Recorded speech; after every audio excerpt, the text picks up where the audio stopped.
بسم الله الرحمن الرحيم الحمد لله رب العالمين والصلاة والسلام على رسوله محمد وعلى آله وصحبه أجمعين.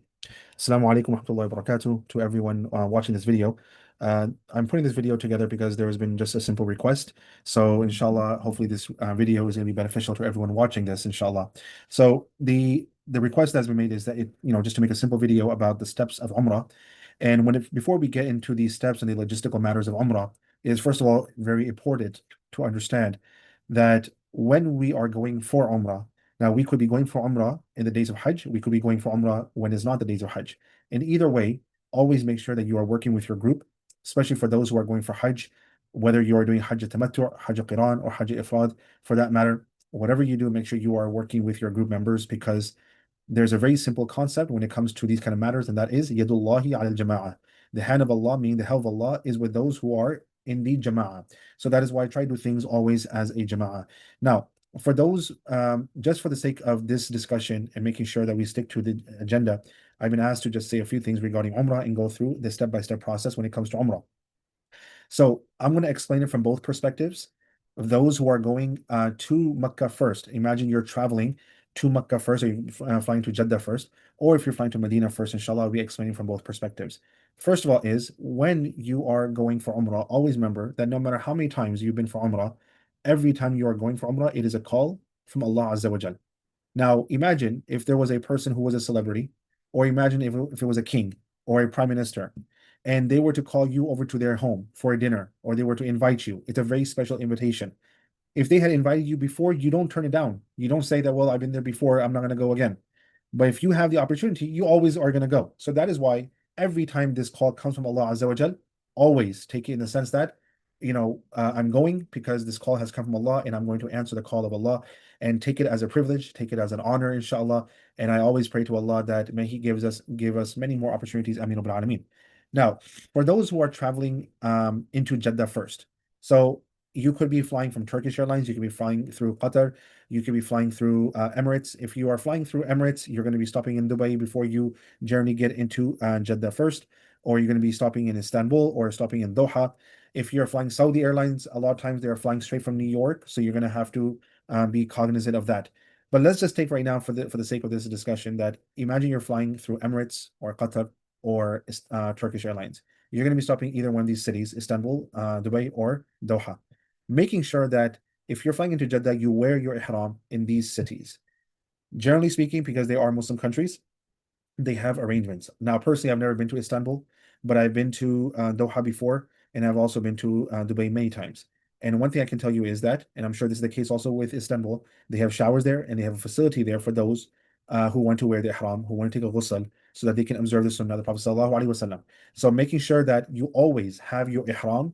If you're flying to Jeddah, once again, you have your ihram in your carry-on, and do not put it in your checked-in luggage. This is sometimes a very big issue, that people put their ihram in their checked-in luggage, and then there's no way you have access to your checked-in luggage, and then you see your ihram, and you're entering, in essence, you will be entering to the miqat without your ihram. If you can arrange another ihram, that's a different case, but a lot of times then people are not able to arrange for another ihram. Now, with that in mind, let's talk about when you are flying into Jeddah. A lot of times when it comes to these airlines, they will tell you that they're about to enter into the miqat. When they are about to say you're entering into the miqat, that is not the time you make the niyyah. Now, imagine if you wore the ihram in Doha, or you wore your ihram in Istanbul, or you wore your ihram in Dubai. I'm taking a step back here because there's something I forgot to mention.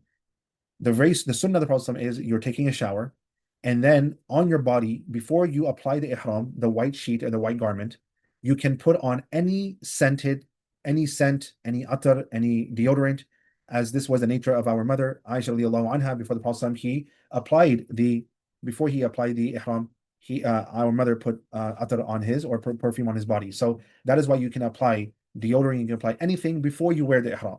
Now, a lot of times people have even asked this question, that what if my ihram was washed in like this scented detergent before I wore it? Is that okay? That's absolutely fine. Don't worry about that, because this was washed in a detergent that has scent. Don't worry about that. But after you take a ghusl, now if you cannot take a ghusl, if you made a ghusl, in America perhaps, or you made a ghusl anywhere else, that's a different case, and that's absolutely fine. Then you don't have to go there and make a ghusl. You can just go there and wear the ihram and so forth. Now, once you get into the ihram, okay, and before you wear the ihram, you put atta, you put everything on. Once you are in ihram, now you can either make the niyyah at that time, or you can make the niyyah later on. Now, some people, they might go ahead and pray 2 rakat salat over there. If you want to pray 2 rakat salat, you can, because generally on the aircraft, there's no way you can pray 2 rakat salat as you're entering into the miqat. So that is why my recommendation would be is to pray your 2 rakat salat over there. Now, after you pray 2 rakat salat, either you can make the niyyah there or you can make the niyyah later on. It's always good to make the niyyah earlier the better. So what is the niyyah that you're making? The niyyah that you're making is that Allahumma inni uridu al-umrah. Oh Allah, I am intending to perform umrah. فيسره لي وتقبل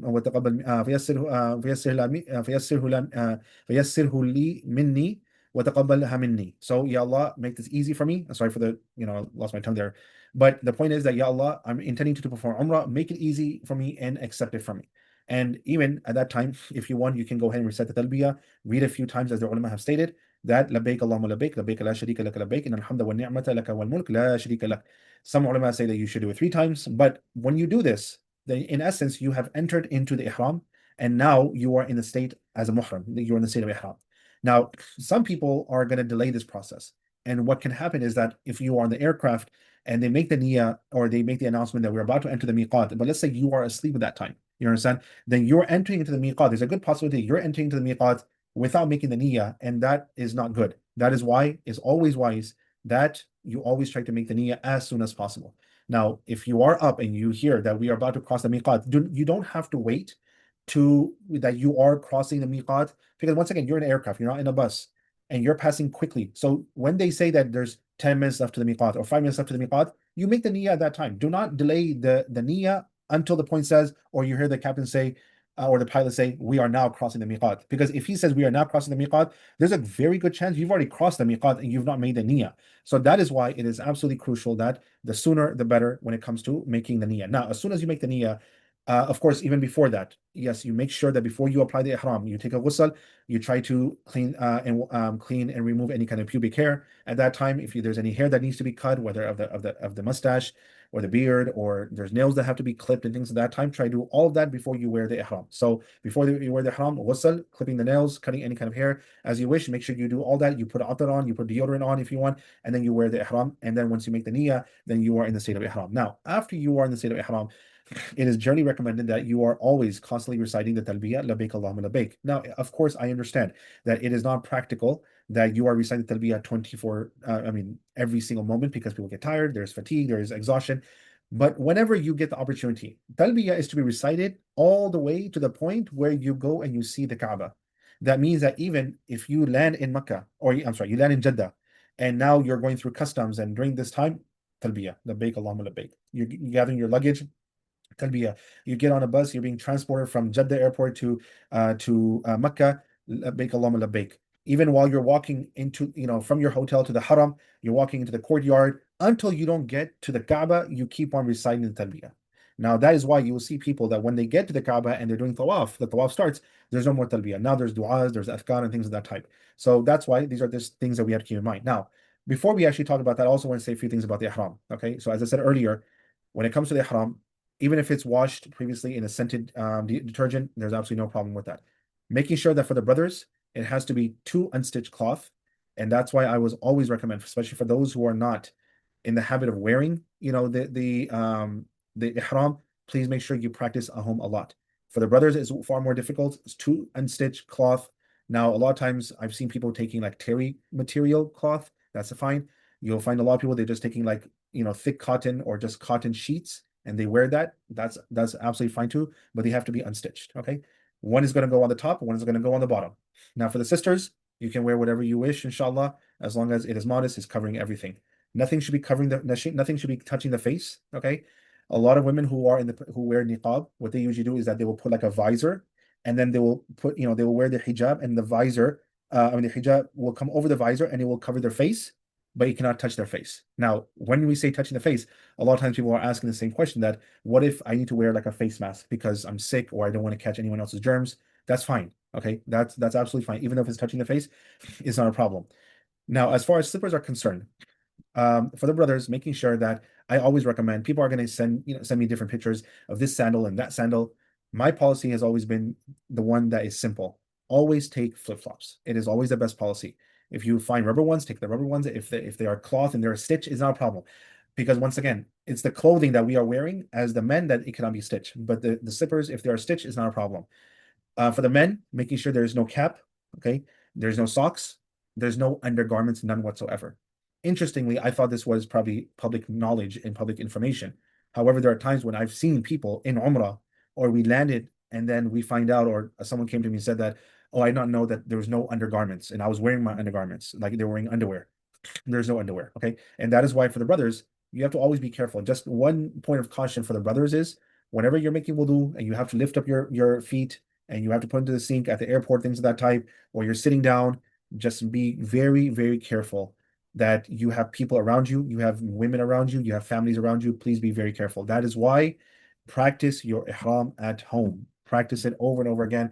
Now, subhanAllah, there are some people who are, mashallah, those who are from Malaysia, those who are from Bangladesh, for example, mashallah, they are so good at wearing lungis, for example. I used to wear lungi too a long time ago, especially in my days of studying and after that. But, they know how to wear really well. But that's why I'm just, recommending, because a lot of times you see people doing things they're not aware of, people lifting up their feet to make wudu, and, it's not a good scene. So let's just put it that way. So be very, very careful when it comes to that kind of stuff.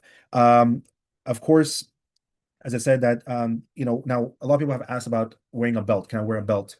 You can wear a belt. That's absolutely fine. Okay. Usually like there's a pouch that people would put their passport or people put their money and so forth. You can just put that belt around your waist, and that's absolutely fine. Some people, especially for those who are not in the habit of wearing or they cannot wear the ihram very well on the bottom, they will use a belt to support that ihram to stay in there in that place. That's absolutely fine. Even if the ihram, even if the belt is stitched, is absolutely fine. So these are just a few things that, of course, a lot of people have asked that, can I keep a pouch? Yes, you can keep a pouch. Can I wear a watch? Yes, you can wear a watch. It's not a problem in the state of ihram. Okay. Now, once you get to the haram, okay, once you get to the haram, then of course you will try to go to the haram as soon as possible. Now, I'll just say this: many times people will go to the hotel. It takes time. Do not waste your time over there. If you can, if you get your room keys and you get there as soon as possible, you want to freshen up, you can freshen up. Be always very careful, brothers and sisters. When you are in the bathroom, when you use the bathroom, I know you're tired, you're exhausted. But when you're using the restroom, a lot of times people are using the scented soap. There might be scented soap sitting there in the bathroom, and they're using that scented soap. Now, this is one area that, of course, there's an ikhtilaf, or there's a debate on this matter, that some people are going to say that it was even if you use it accidentally, it is considered as a khata, is considered as a mistake. And Allah does not hold us accountable for our mistakes. So many ulama will say that there is no dam. Now, of course, there are some other ulama who are a little more, stricter about this matter, and they will say that there is a dam. I personally prefer the first opinion, which is that if it's done absolutely unintentional, then, as the Prophet ﷺ says, رُفِعَ عَنْ أُمَّتِي الْخَطَأ وَالنِّسْيَانِ, that forgetting or making mistakes, the burden of that has been uplifted from the ummah. So that is why I would just say, just try to be careful as much as you can. Okay. Another question people have asked me is that, can you switch ihrams? Can you get into another ihram? The answer is yes. Like, for example, people may be going for Hajj on day number one, they're in Mina, they're wearing one ihram, but now they're so sweaty, they want to get out of it, it's stinking and so forth. They want to get into another ihram for the day of Arafah. You can switch from ihrams to ihrams. Even this is not something that's very common in Umrah, but I just want you to state that for the sake of information and knowledge. Now, when you go into the haram, so now we are at the haram. Let me now cover those who are going to Medina first. If you're going to Medina first, of course, you don't have to worry about wearing the ihram in any of those cities. You come into the city of the Prophet ﷺ wearing your regular clothes. When the time comes that you are leaving for Medina, make sure you wear your ihram. Make sure you wear your ihram at the hotel. Do not wait to go to Dhul Hulayfa. Now, for those who are going from Medina to Mecca, either you're going to go by bus or you're going to go by train. These are the only two ways. If you're going by bus, there's a very good chance that you'll be stopping at Dhul Hulayfa. If you stop at Dhul Hulayfa, you have to find out from your group that what is the process. You could be getting off the bus, and I've seen cases where people are not getting off the bus. They're just driving through Dhul Hulayfa. They make the niyyah at Dhul Hulayfa that since they're crossing the miqat, and they just move on. Why do people do that a lot of times? Because when people get off at Dhul Hulayfa, they can almost take sometimes 30 minutes to 40 minutes or even 45 minutes just to go inside, pray their salat, and then come back and get everyone to the buses and counting and so forth. That takes a lot of time. So, and the ride to Makkah can take long. So that is why people, in order to save time, they don't tell everyone to get off. They just drive to the parking lot. They make the niyyah that Allahumma inni uridu al-umrah fayassirha li wa taqabbalha minni, that Ya Allah, make everything easy for me and accept this umrah for me. And they start reciting talbiyah, and they just move on. Okay. Either way, if you find out from your group, if your group members are saying, or your group person, the group leader is saying that no, we are going to get off at Dhul Hulayfa, we're going to pray our 2 rakat salat over there, then you will wear the ihram at the hotel. Do not try to go to the bathrooms over there. They can be very unclean because it's being used by so many people. Wear your ihram at Medina, in the hotel of Medina, before you leave the hotel.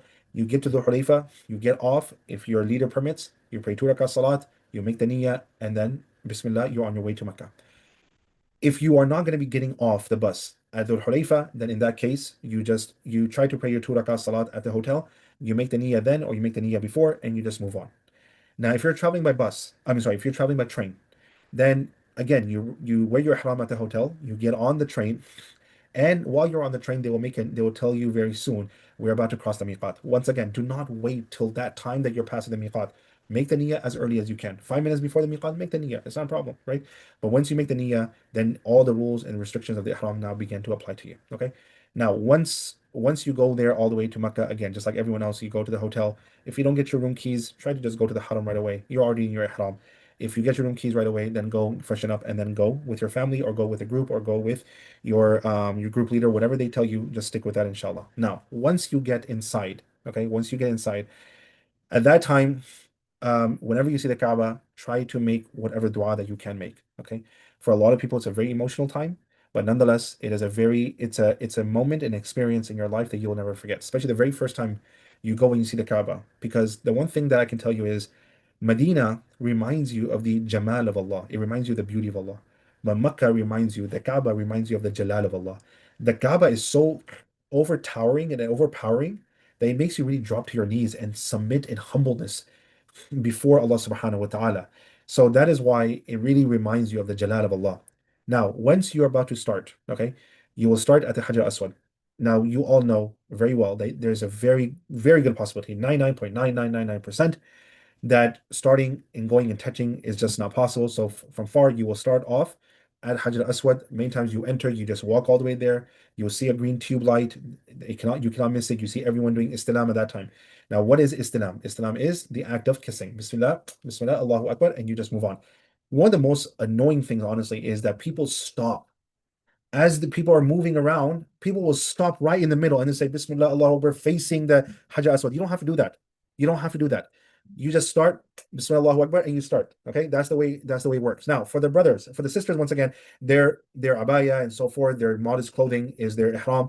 For the brothers, especially when you're doing this tawaf, you got to make sure that your right shoulder. So you might be seeing this, but your right shoulder has to be exposed. So making sure that where you wear the ihram comes from underneath, and it comes and it tucks over here on this side. You understand? Now, one thing I forgot to mention earlier. Some people would generally ask, "Can I wear a pin?" You can wear a pin. You understand? I won't judge. Hopefully, no one else will judge you, but you can wear a pin. But this is called ittiba. Okay, this is called ittiba, like meaning that your this is exposed, but this right shoulder needs to be exposed. And then the first three tawafs, generally speaking, for the men, you're supposed to do ramal. Okay, so ramal basically is that you are like walking with your chest out. Now, it's very difficult to do this, so don't worry about it. If it's really crowded, you can do it, then don't do it. But if you can, do it, because it is a sunnah of the Prophet sallallahu alaihi wasallam. Now, having said that, you're gonna go in counterclockwise, okay, counterclockwise. During tawaf, you make dua, you can read Quran, dhikr, whatever you want, okay. Now, if you think about it, there's only just two corners of the Kaaba. Okay. I know some of you might be thinking that isn't there four corners of the Kaaba? Well, no, there's not actually. Think about it. There's two corners. One is Hajar Aswad, one is the one before that, which is called Rukn Yamani. And on the flip side, there's no actually corners. It's the Hatim. Okay. And if in the time of the Prophet ﷺ, actually, the Kaaba was all the way extended to the Hatim because there was a flood that came and it actually did damage the Kaaba. So they began to repair the Kaaba, renovate the Kaaba. They ran out of funds. So they just built a Hatim over there to show people, to signify that the Kaaba was still here. So they built the Kaaba right now in a box format, in a box shape, whereas initially it was more in a rectangular shape. So as you're doing counterclockwise tawaf, you get to Rukn Yamani. Many ulama, and even we find for the Prophet ﷺ, try and touch that. If you cannot touch that, then you move forward. But from Rukn Yamani, this is the last corner before the Hajar Aswad. So imagine this is Rukn Yamani here, and this is Hajar Aswad here. As you're coming, you're passing Rukn Yamani. If you can touch the Rukn Yamani corner, good. If you cannot, no problem. But then from this point, from Rukn Yamani all the way to Hajar Aswad, during this time, the Masnoon dua is رَبَّنَا آتِنَا فِي الدُّنْيَا حَسَنَةً وَفِي الْآخِرَةِ حَسَنَةً وَقِنَا عَذَابَ النَّارِ. And then again, you come to the Hajar Aswad, Bismillah, Allahu Akbar, and you just keep on moving on. You don't have to stop. When people stop, it's very, very annoying. It's very painful because people are stopping and it holds up all the crowd that is trying to build up momentum. They're stopping, and it's just pushing everyone back. Also, one thing that I've seen, which is very, is it allowed or not? It's probably allowed, something that's not generally recommended, but try to make your own du'as, try to take all your du'a books. People go there, and you hear people saying, they will have women all in the middle, and you have the guy standing outside, and then there's one sheikh or one leader, he's like Rabbana, and people are saying Rabbana atina atina, and there's just like you know, generally speaking, just go with your own dua books, try to recite your own duas, read your Quran, and so forth. Now, during this time also, it's important to understand that people, what they do is that as they're making tawaf, because there's 7 circuits, they start going all the way inside close to the Kaaba. And now, when they have finished their seventh circuit, their seventh tawaf, then they're trying to come out. Okay. And what that does is that causes a lot of bottleneck. Okay. It causes a lot of traffic, unnecessary traffic. So, my recommendation to any of you who wants to get close to the Kaaba, start off on the outside on your first one and make your way inside as you're going through your third, fourth, or fifth, or even sixth. But now, when you're coming close to the end of your seventh, start making your way out. Okay.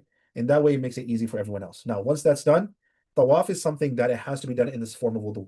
Many people have asked that what if a woman has started her menses in that situation? She will still enter into the ihram, but she cannot perform tawaf. Okay, she cannot perform tawaf until she is free from her menses.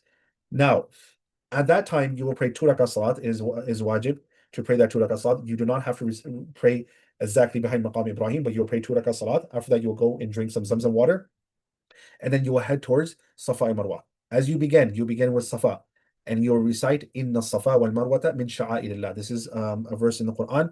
Allah subhanahu wa ta'ala, this is what he says about Sa'i. And at that time, you will start with Safa and you'll go all the way to Marwa. Now, when you get to Marwa, at that time, there is a sunnah of the Prophet ﷺ that he would do, that he would face the Kaaba. People sit there, they make dua at that time. And there was a very special dua, which was La ilaha illallah wahdahu la sharika lah, lahul mulku wa lahul hamdu wa huwa ala kulli shay'in qadir. La ilaha illallah wahda anjaza wa'da wa nasara abda wa hazama al-ahzaba wahda. This was a sunnah of the Prophet ﷺ. So people recite this dua, they make dua, and then they again go. Now, one thing about tawaf I forgot to mention. If you break your wudu during tawaf, or you need to use the restroom, and let's say you've done 3, 4 circuits or tawafs, and you need to leave, no problem. You go, you leave, you come back, you continue where you picked off from. You do not have to restart from scratch. Okay, you pick up where you left off from. Now, when it comes to sa'i, wudu is not generally required. Okay, wudu is not generally required. So you start with safa, you go to marwa, that's one. Marwa to safa, that's two. In the middle, there is that Midain Akhdarain, where men are supposed to jog, okay, do a slight imitation of a jog and so forth, but get through that. It is not a sprint. It is not the Olympics. Okay, it's just a slight jog. You just get through. Now, some people, they get through and then they're waiting for their wives or their family members. That's absolutely fine. And then so from Safa to Marwa is one, Marwa to Safa is two, and you will finish eventually when it comes to seven, back and forth, you will finish at Marwa. Okay, you finish at Marwa. Then you just walk back through Safa. And as you walk back through Safa, you're now done with your Umrah pretty much, besides the fact that cutting your hair is left. Now, at that time, when it comes to cutting your hair, you'll see a lot of people outside, Haji, they will say, they give you these kind of gestures. You can go outside, either you can go to your hotel room. I would just say just go to the barbershop. Give, these people, they live on this money. So just go there and just give them your money, help them out. But let them cut your hair. If you can shave, shave. If you cannot shave, then at least do a trimming of the hair. And the Prophet ﷺ, he made 3 du'as for the person who actually shaved completely. He made one du'a for the person who did just he shortened their hair. But nonetheless, both are okay. There's no judgment on that. It does not affect your umrah in any way. So once you're done with that, then you are actually done with your umrah. Mabruk to you. That and may Allah subhanahu wa ta'ala accept your umrah. Now, as far as the sisters are concerned, many times what they do is that they go to their hotel room and they can cut a small at the very end. They can just cut something small. Some say like very small, but you just cut a little and you're out of your ihram. Once a woman is out of ihram, she can start cutting other people's hair and it should not be a problem. Okay. There are some ulama who say that it is problematic when a woman is not out of your ihram and you're cutting other people's hair. That's why, just to be on the safe side, just cut your own hair, get out of the ihram, and then once you're released from the ihram, then you can cut other people's hair. It should not be a problem. So hopefully this was beneficial, inshallah. I'm sure